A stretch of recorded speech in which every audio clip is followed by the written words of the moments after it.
हरियाणा, महाराष्ट्र और फिर दिल्ली में ऐतिहासिक जीत के बाद अब भारतीय जनता पार्टी बीजेपी के नए राष्ट्रीय अध्यक्ष को लेकर चर्चा तेज हो गई है। पीएम नरेंद्र मोदी और केंद्रीय गृह मंत्री अमित शाह के साथ साथ संघ की कसौटी पर कौन सा चेहरा फिट बैठेगा, इसे लेकर कई नाम सामने आ रहे हैं। पहले गुजरात में बीजेपी की ऐतिहासिक जीत के बाद सीआर पाटिल को जेपी नड्डा के उत्तराधिकारी के रूप में देखा जा रहा था, लेकिन अब आश्चर्यजनक रूप से दक्षिण भारत से किसी नेता के अध्यक्ष बनने की संभावनाएं जताई जा रही हैं। बीजेपी के 3 प्रमुख नेताओं के नामों की चर्चा हो रही है, जिन पर पार्टी और संघ दोनों की सहमति बन सकती है। अगर ऐसा होता है तो इससे बीजेपी को दक्षिण भारत में अपने विस्तार में मदद मिलेगी। संभावित नामों में कोयला एवं पर्यटन मंत्री जी किशन रेड्डी, लोकसभा सदस्य और केंद्रीय गृह राज्य मंत्री बंडी संजय कुमार और केंद्रीय मंत्री प्रहलाद जोशी का नाम सबसे आगे है।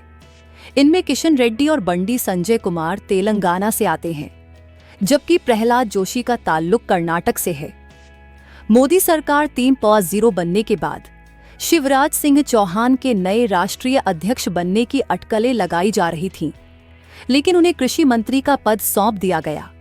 इसके अलावा उत्तर भारत से वसुंधरा राजे का नाम कई बार सामने आया, मगर अब पार्टी की प्राथमिकता दक्षिण भारत मानी जा रही है, क्योंकि तेलंगाना और कर्नाटक में कांग्रेस की सरकारें हैं। जी किशन रेड्डी अनुभवी और मोदी के विश्वस्त। जी किशन रेड्डी 66 वर्ष के हैं। अगर उन्हें अध्यक्ष बनाया जाता है तो बीजेपी दक्षिण और ओबीसी वोट बैंक को साधने में कामयाब हो सकती है। रेड्डी को सरकार और संगठन दोनों का व्यापक अनुभव है। वह भारतीय जनता युवा मोर्चा के राष्ट्रीय अध्यक्ष रह चुके हैं। वर्तमान में वह केंद्रीय कोयला मंत्री होने के साथ साथ तेलंगाना के प्रदेश अध्यक्ष भी हैं। वह 3 बार विधायक रह चुके हैं और संयुक्त आंध्र प्रदेश के प्रदेश अध्यक्ष भी रहे हैं। 2019 से लगातार केंद्र में मंत्री पद संभाल रहे हैं। पीएम मोदी के वे पुराने विश्वस्त हैं। 1994 में जब मोदी अमेरिका गए थे, तब किशन रेड्डी भी उनके साथ थे। बंडी संजय कुमार हिंदुत्व और ओबीसी फैक्टर के संयोजन वाले नेता। 53 वर्षीय बंडी संजय कुमार हिंदुत्व और ओबीसी समीकरण को साधने वाले नेता माने जाते हैं। वे 2019 से लगातार तेलंगाना की करीमनगर सीट से सांसद हैं।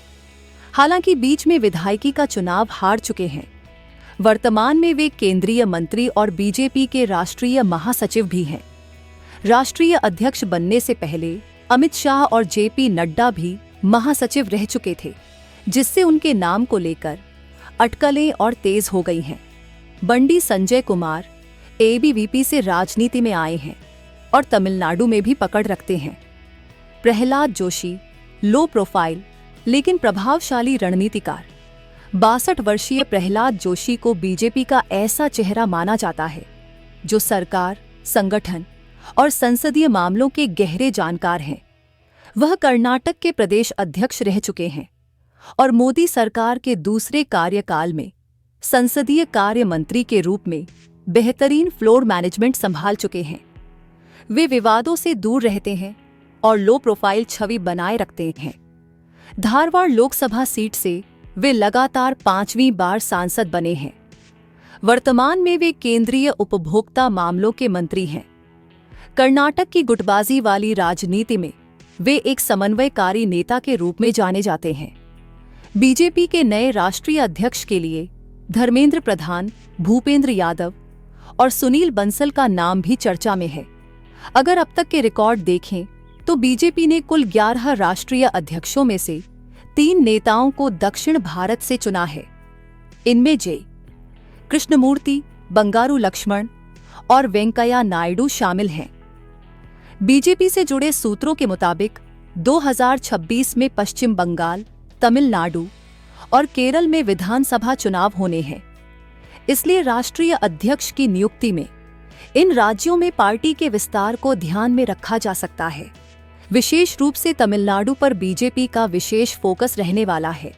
ऐसे में दक्षिण भारत के किसी नेता को राष्ट्रीय अध्यक्ष की जिम्मेदारी दी जा सकती है। अगर आप देश विदेश की ताज़ा और महत्वपूर्ण खबरें सबसे पहले पाना चाहते हैं तो वीडियो को लाइक करें और चैनल को सब्सक्राइब करें। धन्यवाद।